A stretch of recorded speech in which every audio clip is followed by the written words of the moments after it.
All right, bang, bang, another episode of Chicago Dog Walk. Guest of the day is Barstool's hockey podcast host and just longtime Barstool guy.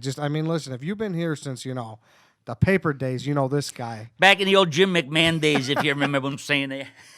It's Rear Admiral from Boston. Rear, it's honestly a pleasure to have you on, man. How are you? I'm fucking great, brother. I've been. I was hoping to do this when I came all the way up to Chicago. I'm a big fan of what you do, Ed. So the pleasure's all mine, brother. Thank you, man. Yeah. So Rear, we pretty much similar trajectories. Us, the Barstool Chicago guys, and you, just years and years of years, you're grinding it out. You're posting up specialty team blogs. Bruins, Bears, Cubs, whatever, and then just finally found our way into the stadium, I guess. Yeah, and the ironic part is, for years I was, basically trying to get, paid as a blogger, and now I get paid to fucking people listen to my big mouth, which is funny as hell to me. But I still obviously do a little blogging here and there, but it's all about the podcast these days, Yeah, exactly. And if you couldn't tell, listen to people if they just listen to the show or whatever.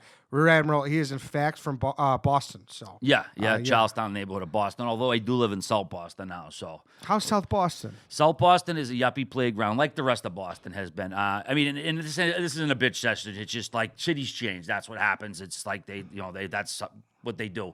And you can't, you're not going to have a fucking close-knit Irish neighborhood forever, or Italian or whatever.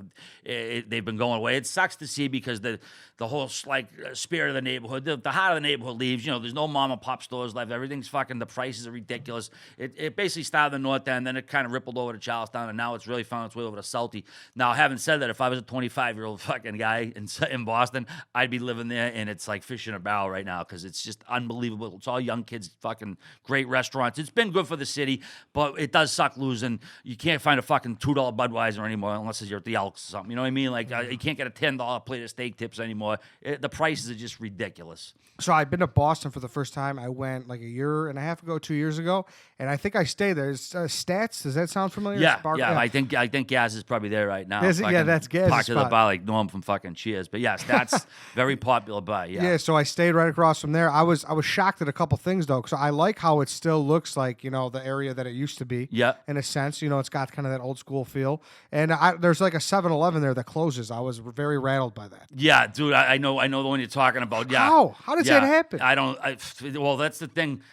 So, 7-Eleven must have been. That's how they got the name, because they were open 7-Eleven. So I guess that maybe it was after 11. Yeah, maybe so. Well, that's the old joke. Fucking store 24. That they were named that because fucking they're open 24 hours, and you go there and they'd be closed. Like, bro, what the fuck? Not 24 in a row. Yeah. I was shocked. I couldn't believe it. And you don't like calling it like Southie, is that right? Yeah, Southie's whatever. That's the nickname, but it's not like people. It's when they call it the South End. The South End is a whole completely different neighborhood. Not far away. They actually next to each other. The funny part is neither of them are in the south part of the city of Boston. Boston's small. It's only like the size of basically Walt Disney World. It's like 48, 49 square miles. But you don't see most of it, because everything's kind of centered downtown. Like neighborhoods like Charlestown, Southie, they're not there. They kind of border the downtown, so you can, they get visited, more tourists. But the bulk of Boston is like, Dorchester, like Hyde Park, all this other like southwest part of the city. So the actual literal south part of Boston is nowhere near Southie or the South End. Interesting. So yeah. I went you are kind of, to me, you're just such a Boston guy.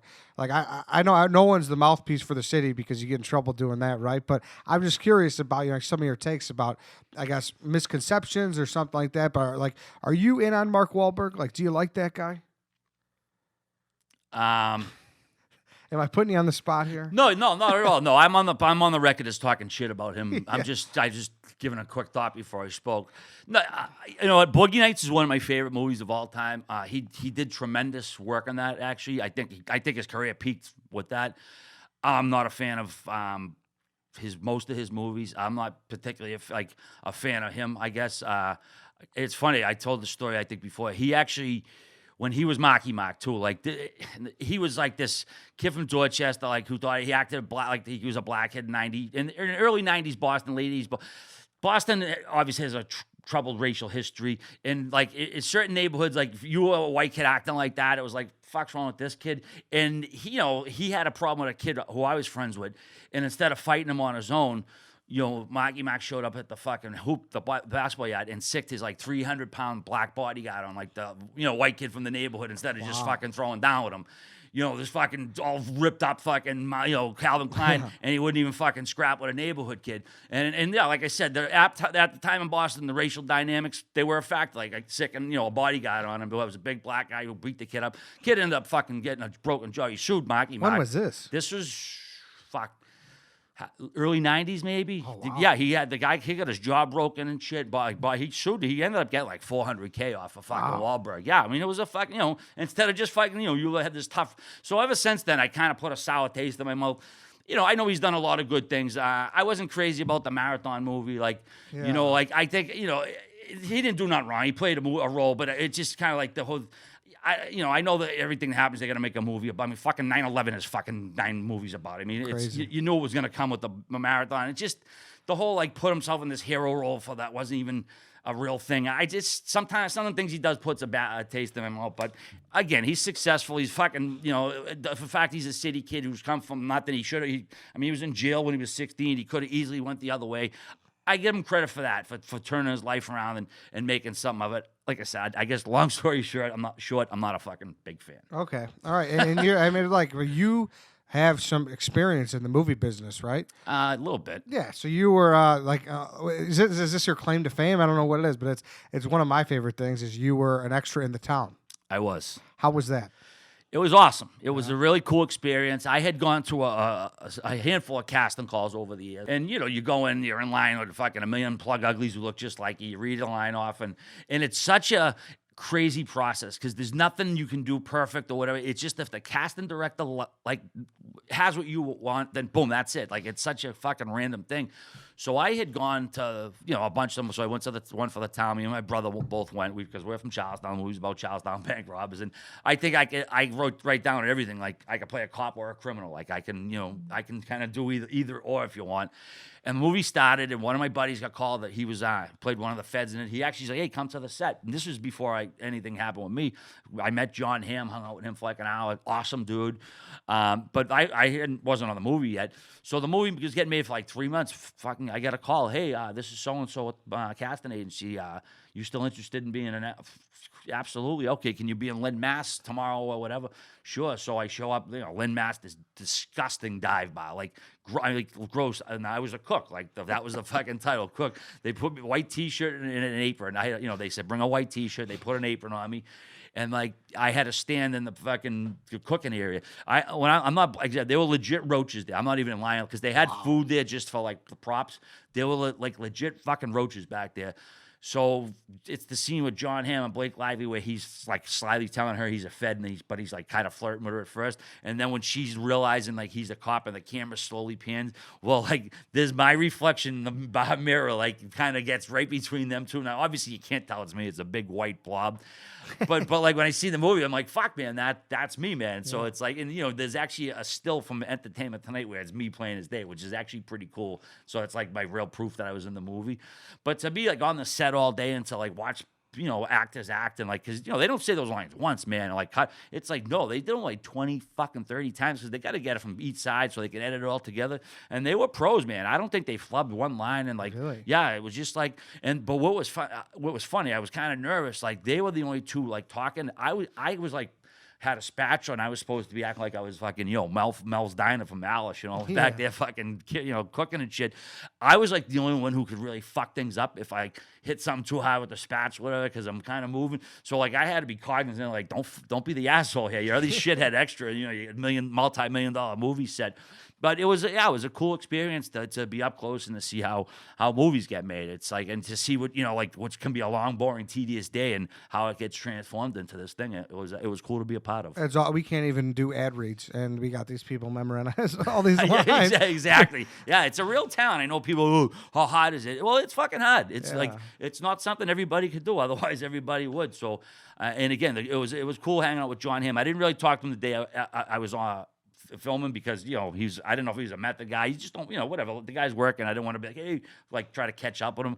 But the hour or so I hung out with him a couple weeks before, just a fucking awesome dude. Really? Like never, here he is. And now this is the peak of Mad Men too, dude. Like because my buddy introduced me. He goes, hey, my buddy, he's a huge fan. I'm like, dude, don't do it like that. He goes, but I am, but I didn't sit there and ask him about Mad Men or movies. Cause we talked like baseball, hockey, where to get pizza in Boston. Like just two dudes shooting the shit. He never once looked at his watch or for like a PA for someone like get me the fuck out of here.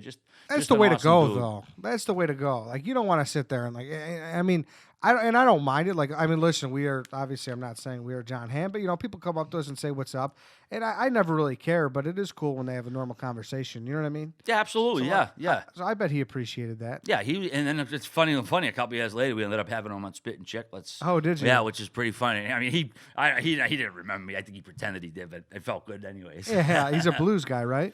Yeah, St. Louis guy. Yeah, St. Louis guy. Yeah, that's good. But because you're like a bank robbery historian, is that right? I think everybody in Charlestown from a certain age can be considered a bank robbery historian. What is it about Charlestown why would they be categorized as bank robbery historians? It's per capita per the feds, produce more bank robbers than anywhere else on the planet, and. Wow. And I think, and believe me, I've thought of me and my dad have talked about it. How did it start? Why did it start? And I think a lot of it was like, when it was an Irish immigrant community, the Irish were the second lowest on the totem pole in fucking Boston. Let's say that, and fucking, they weren't liked, and the police didn't. This was before every cop was Irish too. So, there was a hostility with police in Charlestown. So it was like very insular. And I think, well, of course, the old joke, why do you rob a bank? Well, that's where the money is. I think it just sort of kind of maybe grew out of an anti-cop thing or whatever. Someone started, and then the advent of the automobile obviously came into play. And I think it started out with, I don't know who the first guys were, and it became a generational thing. Because guys got away with it. They don't tell you about the robberies that they get away with. And believe me, there are a lot of them that you don't hear about because they don't want to tell people because then people think it's easy. But because basically, if you don't get caught within 10 minutes, you're only going to get caught really nowadays, I should say with the technology, it's not a viable way to make a living anymore. But back in the day before real technology, if they didn't get you within 10 minutes, you were pretty much in the clear unless someone ratted, which eventually became a thing. But yeah, man, I grew up, it's just a lot of times it was if your father did it, it's every kid wants to do what his father does, right? And then if the old man did time, it's a lot of that into it. But then a lot of it was just kids. I know one buddy, and he told me. He's like, you get addicted to the robbing. It was he's like, it was almost like the money was secondary. And you think about it, you go in and you fucking fucking putting a gun in. It's a Wild West fucking move. And I've had other guys fucking say they tell me fuck man, I think about this one person lady, I scared the fuck out of it. And it's I still remember that. I wish I didn't do it. The poor lady shit her pants and so that it's weird. They can have empathy on it in some way because believe me, the last fucking thing they want to do is kill somebody. That's for sure. I know guys they've gone on unloaded guns because they don't want to. It's you're just there to fucking steal money, and it's not that. Yeah, it's not. I'm not justifying it. It's just, but when you grow up with it, when literally 100 kids you grew up with fucking rob banks, man, it's something you get familiar with. Yeah, I bet. Who the fuck would want to work at the bank in those days? Yeah. It was crazy, though. Well, and then the armored cars became that's the town. That's what that was actually based on a book. Armored cars, because that's what the fucking that's what the money was. And then like I said, the last thing they want to do is kill people. Well, that kind of went out the window eventually. You ever seen the movie Heat? I'm sure Michael Mann's masterpiece about bank robbery. Mm-hmm. They brought a Waingro into their crew one time. I don't know if they knew they had a Waingro in there. You remember Waingro from Heat? He was the lunatic. I've never seen it actually. Oh, you never saw Heat? No. Oh my God, I'm gonna have a heart attack here. Oh my God. Anyways, the Waingro is the psychopath in the crew, and he kills one of the guards because the guard was looking at him. Just stupid. He fucks everything up.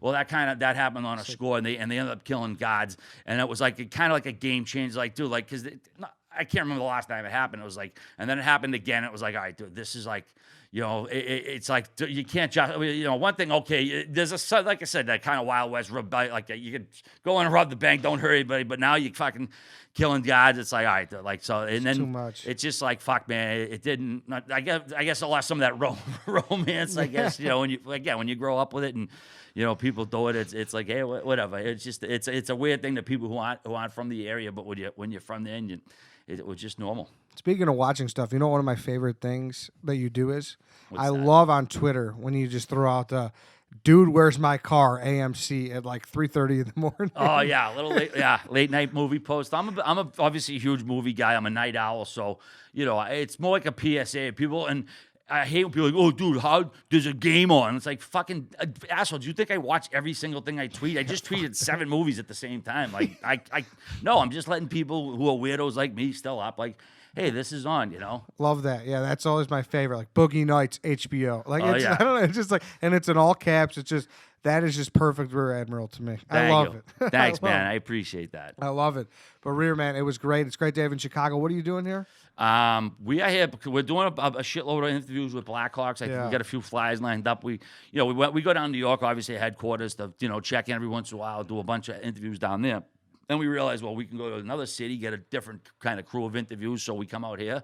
Obviously, we want to stop by, see you boys. So we get some interviews. We got what's today? Wednesday? I can't keep track. Yeah. Wednesday to Thursday night, we have a thing. What's it? I forget the name. Binny's. Binny's. We got the Packy here, so come by. When's this dropping? This will be next week. So this All right, is all. okay, It's so it's all useless irrelevant. anyway. Anyway, so yeah, we're going to the game. We're basically gonna come here, eat, drink, and be merry. You know. Nice. Yeah. And And then work Spin hard. Chicklets. What else are you doing? Where else can people find you? At Rear Ad B's blog on Twitter, at Rear Ad Chicklets on Instagram. And yeah, that's about it. I'm pretty easy to find on the internet. Rear Ad, big fan, man. Honestly, Thanks, buddy. It's awesome to have you on because just like Rear Ad, like I said, just the origin of just like I don't know if we were just kind of people who just tweeted at each other once in a while. So to kind of be on the payroll and just be shooting the shit right here. Is Yeah, great, man. yeah. I mean, you reached out to me as an intern like years ago. Intern, Yeah. when you were with Stern, man. Yeah, so yeah, me and you got a long time relationship. For sure, man. So it's really cool for me to kind of have you on the show and everything. Likewise, so, brother. yeah, for Likewise. sure. So all right, everybody, that's it for today. We will catch you next time.